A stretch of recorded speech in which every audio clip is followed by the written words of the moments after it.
We begin in the United States, where the Democratic Party of President Joe Biden is now just one seat away from keeping control of the Senate after winning a key race in Arizona. The Democrats have performed better than expected in the midterm elections, despite soaring inflation and Joe Biden's low approval ratings. But the Republicans are expected to take control of the House of Representatives. Votes in Nevada are still being counted, and the Senate race in the state of Georgia heads to a runoff next month. Well, let's talk now to Chris Carman, who's a professor of politics at the University of Glasgow. Welcome back to the programme, Chris. So it looks like we are still weeks away from a final result, but now the Democrats are neck and neck in the race for the Senate. It's clear that they've done much better than expected. They have. They've managed to hold out well. I mean, the Senate was always going to be a toss-up. We knew that for months now, that it was going to be very close in the Senate. And it has come down to those last couple of nail-biting races, as you say, Nevada, and then the runoff that will happen on the 6th of December in Georgia.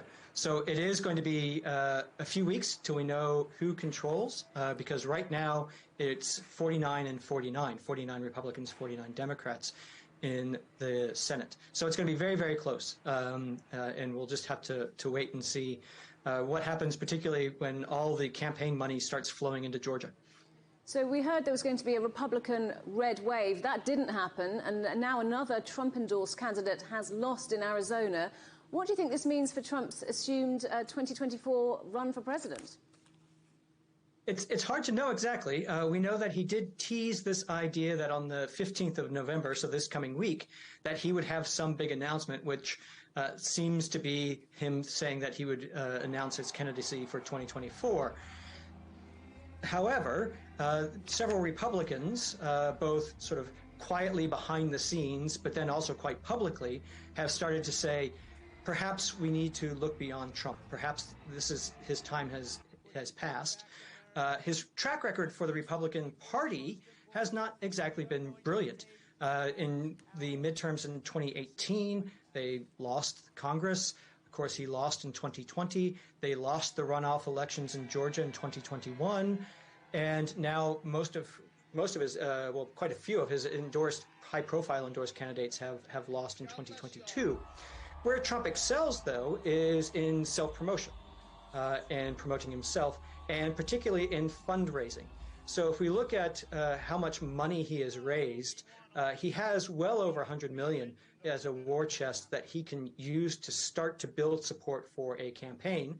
And if we also look at his support, he maintains support amongst Republican rank and file. So in the latest exit polls, he came out quite well. That said, around a quarter, or slightly more than a quarter, of Republicans in the exit polls said that they would like Ron DeSantis, who decisively won the governor's race in Florida again, to be the candidate for the Republicans. So there is this idea that there could be challengers thinking about putting themselves forward, even if Trump were to announce.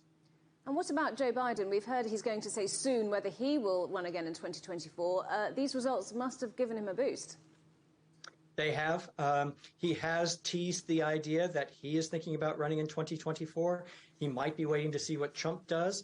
But he is going to turn 80 in a few days. And quite a few Democrats are raising the question of whether or not perhaps his best days are behind him. And so we do see other Democrats starting to put their heads up, starting to signal that they might be thinking about running. One of the things to do is to look to see who's visiting key states of New Hampshire and Iowa. And we see quite a few Democrats starting to make those journeys there.